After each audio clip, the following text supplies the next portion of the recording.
Yeah, I used an AI tool while doing an interview, and guess what? I'm in screen share. And ఇప్పుడు ఏమంటారు, నా interview అనేది cancel అయ్యి ఉండొచ్చు కదా, అలా ఏం జరగలేదు. And they are completely align for that one using AI while doing interview. ఇది కొంచెం షాకింగ్ ఉంది కదా. ఫస్ట్ నేను కూడా అలాగే షాక్ అయ్యాను. హెచ్ఆర్ నుంచి నాకు కాల్ వచ్చినప్పుడు హెచ్ఆర్ చెప్పాలంటే టోటల్గా 4 క్వశ్చన్స్ ఉంటాయి. ఆ 4 క్వశ్చన్స్లో 3 థియరీ, ఒకటేమో కోడింగ్ టెక్నికల్ క్వశ్చన్. ఆ క్వశ్చన్స్కి కోడ్ ఏం మనం రాయొద్దు, క్వశ్చన్కి చార్ట్జీపీటీ ఇచ్చిన కోడ్ని మనం వాడుకోవాలి. అండ్ ఇక్కడ ఏంటంటే బేసిక్గా మనం ఆ కోడ్ని డైరెక్ట్ వాడకుండా అది ఎక్కడెక్కడైతే కామెంట్స్ మిస్ చేసిందో అక్కడ కామెంట్స్ యాడ్ చేయాలి.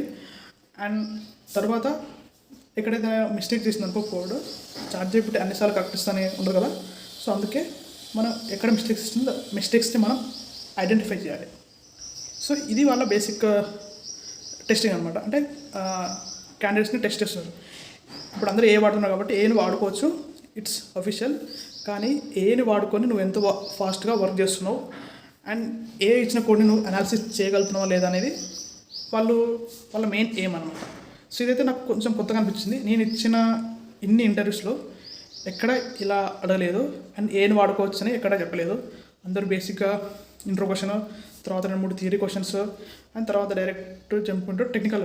ఇప్పుడు నేను ఇచ్చిన కంపెనీకి వాళ్ళకి మోర్ దెన్ ఏ ఇచ్చిన కోడ్ని కూడా అనాలిసిస్ చేసే నాలెడ్జ్ ఉండాలి కాబట్టి సో వాళ్ళు అలా అడిగారు. అండ్ ఈ వీడియోని ఏం చేస్తున్నాను అంటే బేసిక్గా చాలామంది ఏ వచ్చిందా అండ్ ఏ వాళ్ళ జాబ్స్ పోతున్నాయని చాలామంది బాధపడుతున్నారు. నెక్స్ట్ ఎలా ఉంటుందో కూడా తెలియదు కాబట్టి వాళ్ళ కోసం ఈ వీడియో అనమాట. ఎంత ఫాస్ట్గా వచ్చింది ఏ అనేది, దీనివల్ల మీకు చాలా హెల్ప్ అవుతుంది. And if you like this video, please hit the like button and subscribe.